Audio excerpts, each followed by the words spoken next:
कुछ कर सकता है। और ये सब मिलके आज हमारी पेंशन का जो मसला है वो कैसे सॉल्व हो सकता है, इसके ऊपर डिटेल चर्चा हुई। नमस्कार दोस्तों, स्वागत है आप सभी को हमारे YouTube चैनल में। आपको ईपीएस 95 पेंशन के बारे में जानकारी देने जा रहे हैं, जो अभी 20 मिनट पहले की खबर निकलकर सामने आ रही है। सरकार ने दिया बहुत बड़ा तोहफा, ईपीएस 95 पेंशन धारक होंगे मालामाल। तो जी हाँ दोस्तों, ईपीएस 95 पेंशन धारकों की चमकी किस्मत, अच्छे दिन हुए आने शुरू। अब बताया जा रहा है कि आज सुबह से बैठक में घोषणा भी कर दी गई है ईपीएस 95 पेंशन धारकों की पेंशन बढ़ोतरी पर। तो कब जी हाँ दोस्तों, इस प्रकार जो आज सुबह से दीपावली पर सभी पेंशन धारकों को बोनस और महंगाई भत्ता भी दिया जाने की हो रही है चर्चा। तो आपको 7,500 प्लस डीए की स्वीकृति भी हो चुकी है कि जल्दी आपको पेंशन मिलेगी। तो जी हाँ दोस्तों, जो अभी 10 मिनट पहले की खबर में बताया जा रहा है कि ईपीएस 95 के 78 लाख पेंशन धारकों को दीपावली पर सरकार एक तोहफा दे रही, जो आने वाले दिनों में इनको लागू कर दिया जाएगा, जिससे बहुत ही बड़ा आपको लाभ मिलेगा। तो जी हाँ दोस्तों, अभी जो ईपीएस 95 पेंशन धारकों के लिए एक पीएम ने बहुत बड़ा ऐलान भी कर दिया कि पेंशन बढ़ोतरी पर तत्काल आदेश दे दिया कि जल्दी आपके अकाउंट में जमा की जाएगी। और नया टेबल भी जारी हो चुका है, तो इसके अनुसार आपकी पेंशन वितरण की जाएगी। तो जी हाँ दोस्तों, हम आपको ईपीएस 95 पेंशन धारकों के लिए बहुत बड़ी खुशखबरी आई, जो आपको बता रहे हैं। पीएफ खाता धारकों को 10 साल की नौकरी करने पर कितनी मिलेगी आपको पेंशन, तो इसके बारे में विस्तारपूर्वक आपको जानकारी बता रहे हैं। जो प्राइवेट सेक्टर में कर रहे काम लोगों को सैलरी का हिस्सा पीएफ में करता है, तो हर महीने उनके पीएफ खाते का जो डिपॉजिट होता है, हालांकि कुछ शर्तें भी है जिनको पूरा करने वाले पेंशन के हकदार होते हैं। तो यह विस्तार से आपको जानकारी बताते हैं। इस वीडियो में बने रहे शुरू से अंत तक, आपको स्टेप बाय स्टेप जानकारी मिलेगी।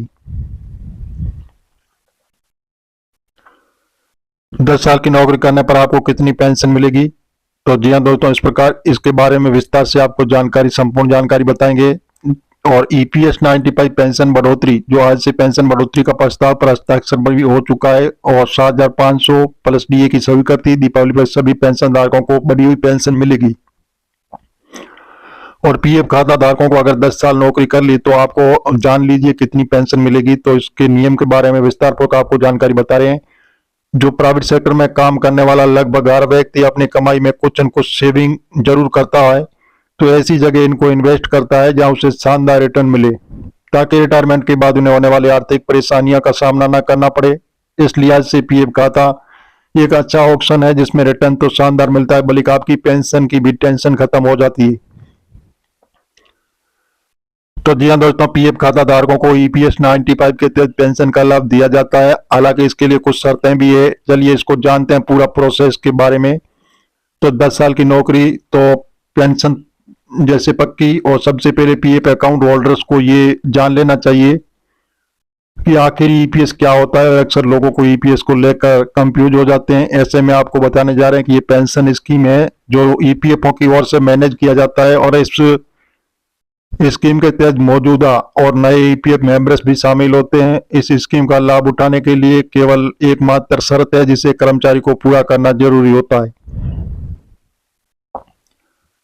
ईपीएफओ के नियमों और रूल्स के मुताबिक कोई भी कर्मचारी 10 साल नौकरी करने के बाद पेंशन पाने का हकदार हो जाता है। ईपीएस 95 पेंशन धारकों के लिए बहुत बड़ी खुशखबरी आ रही है कि ईपीएस पेंशन प्रस्ताव पारित, पेंशन भोगियों की बढ़ोतरी तारीख निश्चित हो चुकी है। तो इसमें बताया जा रहा है कि 25 लाख लोगों को लाभ मिलेगा, तो उसमें 5,000 उसको पेंशन दी जाएगी। और जैसे 40 लाख लोगों को 7,500 रुपये पेंशन दी जाएगी, और 13 लाख लोगों को 9,000 रुपये पेंशन के रूप में मिलेंगे। ये आपको अभी जो हाल फिलहाल 10 मिनट पहले बताया जा रहा है। ईपीएफओ द्वारा किया जाता है मैनेज। ईपीएफओ ने 19 नवंबर 1995 को कर्मचारी पेंशन योजना की शुरुआत की थी, जो संगठित क्षेत्र में कर्मचारियों की रिटायरमेंट की जरूरतों को पूरा करने के उद्देश्य से एक सामाजिक सुरक्षा पहल, इसे ईपीएफओ द्वारा मैनेज किया जाता है।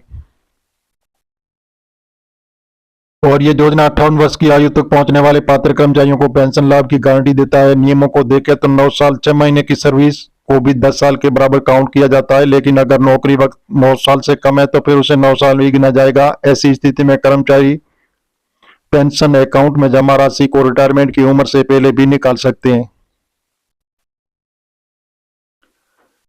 क्योंकि वे पेंशन के हकदार नहीं होते हैं। क्या आपने अगर 10 साल की नौकरी पूरी कर ली और आपकी उम्र 50 साल से कम है तो आप पेंशन का दावा नहीं कर सकते हैं। ऐसे में नौकरी छोड़ने के बाद आपको ईपीएफ में जमा राशि की मिलती है। पेंशन 58 साल की उम्र से मिलेगी।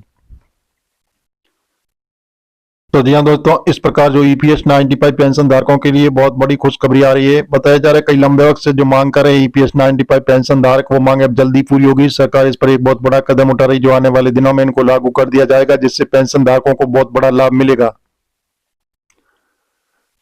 बताया जा रहा है कि आपकी जैसे कई लंबे वक्त की मांग करें कि मैं पेंशन को बढ़ाया जाए, लेकिन सरकार अब आपकी पेंशन बढ़ोतरी करने का प्लान बना रही है, जो अभी जल्दी आपकी पेंशन बढ़ाई जाएगी।